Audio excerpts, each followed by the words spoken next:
आज कच्छ की पहचान बदल गई है।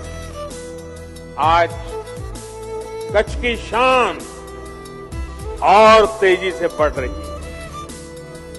आज कच्छ देश के तेजी से विकसित होते क्षेत्रों में से एक अहम क्षेत्र बन गया।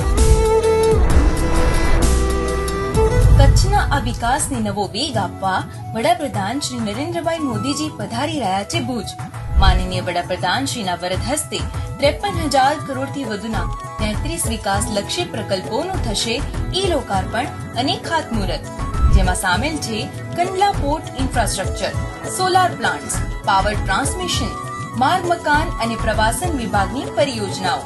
કચ્છ, જામનગર, અમરેલી, જૂનાગઢ, ગીર સોમનાથ, અમદાવાદ, તાપી અને મહીસાગર જિલ્લાની જનતાને મળશે વિકાસની સોગાદ. અમૃતકાળમાં અગ્રેસર આપણું ગુજરાત.